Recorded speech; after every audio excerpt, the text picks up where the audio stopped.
समाचार मानवता के हक में। मालेगांव में सामान्य रुग्णालय जो है वो 200 बेड का है और वहाँ पे जो भी पेशेंट ट्रीटमेंट को आता है उनको अच्छी तरह से ट्रीटमेंट दी जाती है। लेकिन फ़िलहाल 20-25 दिन से वहाँ पे तो, कुछ आईवी फ्लूइड्स और इंजेक्शंस मेडिसिन्स यानी ओरल टैबलेट्स की कमतरता हुई और उसके बारे में मुझे फ़ोन आए थे। तो मैंने अपने डॉक्टर योगेश पाटिल साहब और नासिक के सिविल सर्जन उनको भी मैंने फ़ोन चारू दत्त शिंदे साहब को भी मैंने फ़ोन किए और बाद में कलेक्टर साहब से भी मेरी बात हुई। तो ये बात निश्चित रूप से उन्होंने भी कबूल की कि ये जो कमतरता है तो इसके बारे में हम जल्द से जल्द कोशिश करके मेडिसिन उपलब्ध करके देंगे। और मुझे एक बात की खुशी है कि डीपीडीसी के माध्यम से 7 करोड़ 25 लाख रुपए मंजूर हो गए हैं और वो ऑर्डर भी सिविल सर्जन साहब ने मुझे भेजी है। मैंने उनको बोला है कि जो भी कुछ मालेगांव के सामान्य रुग्णालय के बारे में कुछ भी अड़चन या आपको ज़रूरत पड़ेगी तो आप मुझे ज़रूर बताइएगा। मैं इसके आगे भी मैं सहयोग दूंगी और 2 महीने का बफर स्टॉक इसके आगे मैंने उनको बोला है कि वो ज़रूर आप प्रिजर्व करके रखो और जब जब भी मेडिसिन्स ख़त्म होने की यानी समय आएगा तो वो 2 महीने का स्टॉक जो है वो हम यूज़ कर सकते हैं और तब तक नए मेडिसिन आ सकते हैं। मैडम ये हमेशा मालेगांव के साथ ही होता नहीं है, हर चीज के बारे नहीं में, बात यानी ऐसी है। सिर्फ दवाखाना नहीं, हर चीज के बारे नहीं में नहीं बात मालेगांव के ऐसी साथ ही दवाखाना ऐसा क्या, होता है। दवाखाने में ऐसा है। नहीं, इसमें ये है कि हम तो ये कहेंगे कि समाजवादी ने आंदोलन किया तो उसके बाद 7 करोड़ रुपए आए। नहीं आपका ऐसी लेटर कब ऐसी गया बात मुझे नहीं ये है। जी। समाजवादी पार्टी ने आंदोलन किया मैं नहीं बोल सकती। लेकिन जैसे भी मुझे अपने मतदार उन्होंने फ़ोन किए, सामान्य नागरिकों ने फ़ोन किए तो मैंने अपने यहाँ के जो अधीक्षक मेडिकल अधीक्षक है अपने योगेश पाटिल साहब उनको मैंने फ़ोन किया। वो परिस्थिति मैंने समझ लिया और बाद में सिविल सर्जन और कलेक्टर साहब को मैंने फ़ोन किया कि ये तुरंत जो मेडिसिन है ये उपलब्ध किया जाए और उसके लिए तरतूद किया जाए। तो कलेक्टर साहब ने तुरंत 7 कोटी और 25 लाख मंजूर किए। मैडम आज आज जो है मुंबई में इतना बड़ा आंदोलन हुआ जिसमें सारी पार्टी के नेता वहाँ पे उपस्थित थे, तो आप क्यों नहीं गए? क्या बहुत नहीं ज्यादा ऐसे है, हमारे जो वरिष्ठ नेता है वो उस रैली में उपस्थित है। हाँ कांग्रेस और कांग्रेस इसके तरफ ध्यान नहीं दे रही है ऐसा? नहीं नहीं ऐसा नहीं है। हमारे वरिष्ठ नेता वहाँ पे उपस्थित है और मैंने सिविल हॉस्पिटल में अपने सामान्य रुग्णालय में ये मीटिंग तय की थी इसलिए मैं मीटिंग को आ गई। मैडम, समाजवादी पार्टी के मुस्तकिम डिग्नेटी ने गांधी जी पुतले के पास भीख मांगो आंदोलन आपके नाम से भी किया था और एमएलए के नाम से भी। उनका ये कहना था कि डॉक्टर ने आपको लेटर दिए, यहाँ से लेटर मिला कि यहाँ पे दवाई गोली नहीं है, आप लोगों ने कुछ नहीं किया। इसके बाद वो वहाँ पे चंदा मांगने के लिए बैठे, दवा गोली के। नहीं बात ऐसी है कि जैसे ही यहाँ पे दवाइयों की टुकड़ा हो गया बराबर है, उसके बाद में मैंने सिविल सर्जन और कलेक्टर साहब को मैंने फ़ोन किया।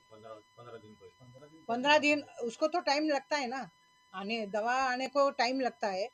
और उन्होंने क्या किया मुझे तो कुछ मालूम नहीं। उन्होंने मुझे किसी ने मुझे फ़ोन भी किया नहीं है। हाँ हाँ मैडम, आपने अभी दवा गोली कब से यहाँ पे मरीजों को मिलेगी? अभी सोमवार के बाद वो अभी जो भी ऑर्डर हुए तो सोमवार के बाद मेडिसिन आना चालू हो जाएगा। मैडम, आपने इसमें पत्र व्यवहार किया या जिला नियोजन समिति ने खुद दिया है ये? नहीं पत्र व्यवहार ने मैंने फ़ोन किया अपने उप संचालक उनको भी मैंने फ़ोन किया, उनसे मिली मैं, उनको बताया कि ऐसा ऐसा परिस्थिति है और हमारे मालेगांव के जो ये हॉस्पिटल है सामान्य रुग्णालय, ये 200 बेड का है। 240 260 पेशेंट एडमिट होते हैं।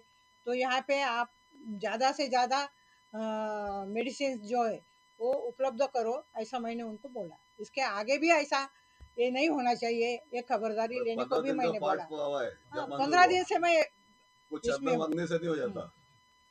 मैं तो एटीएस लेकिन भाग एटीएस 15 भाग यहाँ महीनों से दवा मालूम पड़ा ना। अरे साहब, महीने भर से कई महीने से ज्यादा हो गया दवा गोली की यहाँ पे तकलीफ चल रही है।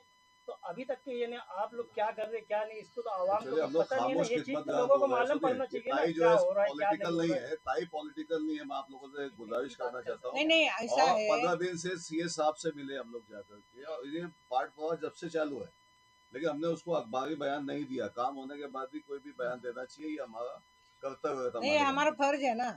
जिधर भी कुछ भी कमतरता है या दिक्कत है तो ऊपर राज्य शासन है, केंद्र शासन है, उनको बताना हमारा काम है। और वो कोशिश हमने किया है। मोबाइल जो मैडम, रिकॉर्ड हो ये रहा हम था नहीं नहीं, बोल रहे मोबाइल कि आप आपने आप कोई जब आप सुन रहे थे, जब मोबाइल का ये चालू था तो उस वक्त ही उन्होंने बोला कि आपकी मैडम, वजह से पेमेंट आप काम कर रहे हो इस मामले में। हम ये नहीं कह रहे हैं कि आप काम नहीं कर रहे, काम आप कर रहे हैं, पत्र व्यवहार कर रहे हैं।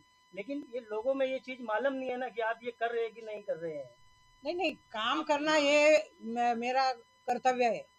हर बात मैं लोगों के पास नहीं जाती हूँ, लोगों को नहीं बताती हूँ, क्योंकि ये हमारा रूटीन काम है। जिधर भी कुछ भी प्रॉब्लम आए तो वहाँ पे जाने का। अभी अतिवृष्टि हो गई तो मतदार संघ में हम गए, वहाँ पे खेतों में गए। वो सब पानी की हमारे साथ तहसीलदार थे, प्रांत थे। तो हर बात हम पेपर में या मीडिया में जाके बताने के से पहले काम करना एक अपना फर्ज। मैडम, जिस दिन आपका आपका एक मिनट जिस दिन आपका ऑफिस यहाँ पर हो जाएगा ना मैडम, तो खुद ब खुद लोगों को मालूम भी पड़ जाएगा ना कि आप क्या क्या नहीं नहीं, ऐसा है कि ऑफिस का जो है ना वो चल रहा है। तो ऑफिस ऐसा सेंट्रल हमें जगह पाई चाहिए, यानी मध्य मालेगांव और बाह्य मालेगांव उसके सेंटर में हम जगह देख रहे हैं। लेकिन जैसे जैसे जगह चाहिए वो मिल नहीं रही है। जगह मिलते ही हम ऑफिस डाल देंगे। अभी धुलिया में ऑफिस है, सटाना में है, मालेगांव में करेंगे। इतने इतने लोग जो है वो फरार है, उनको ढूंढ के उनके ऊपर केस दाखिल करना चाहिए या उनको फरार घोषित करना चाहिए। यानी अब ये मामला जो है आखिरी स्टेज पे पहुंच गया। हमने उनसे ये भी पूछा कि क्या आपको ये बात लग गई कि कांग्रेस के उम्मीदवार को 1,98,000 वोट मिले थे, तो क्या ये मालेगांव उसकी सजा भुगत रहा है मालेगांव? ऐसा कुछ भी नहीं है। वो जो है ना वो कुछ भी नरेटिव कर रहे हैं। बीजेपी ने उनको छोड़ा है। और वो जो बात कर रहे हैं वो उसमें बिल्कुल सत्यता नहीं है। यहाँ पे कोई भी बांग्लादेशी उनको मिला नहीं। उन्होंने ऐसा रोहिंग्या मिला नहीं। जो भी उन्होंने उनके कहने से सीएम साहब ने एसआईटी की चौकसी यहाँ पे बिठाई, कुछ मिला नहीं। चार्जशीट अब में कुछ नहीं एसआईटी मिला। जो और है चार्जशीट में भी कुछ नहीं नहीं, मिला। आप ऐसा कुछ करेंगे कि एसआईटी की रिपोर्ट पेश हो जाए या एसआईटी की जांच बंद हो जाए?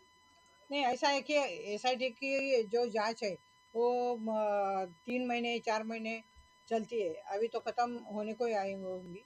तो वो जो रिपोर्ट है वो सीएम साहब को भेजेंगे। मैडम, जिन लोगों का जन्म दाखिला रद्द हुआ उनको नया दाखिला भी नहीं दे रहे हैं। नहीं, अभी उनको देना पड़ेगा ना। कुछ टेक्निकल प्रॉब्लम की वजह से अगर रद्द हुआ है तो उनको देना पड़ेगा। जो भी कागज पत्र अगर अपने लोग उनको देंगे तो उनको दाखिला देना ही पड़ेगा। मैडम, डिलीवरी के ताल्लुक से कुछ मीटिंग में बात हुई कि डिलीवरी पेशेंट यहाँ से आते हैं उनको रिफंड भेजा कर दिया जाता है। नहीं, ऐसा है कि डिलीवरी के जो पेशेंट आते हैं, जो इमरजेंसी पेशेंट होते हैं, यानी टॉक्सिमिया ऑफ प्रेगनेंसी, तो उनको आईसीयू में रखना पड़ता है। 24 तास उनके उसके ऊपर निगरानी होती है। अगर बेड है तो रखते हैं, अगर नहीं है तो वो रिस्क रहती है। तो वो पेशेंट वो धुलिया या नासिक भेजते हैं।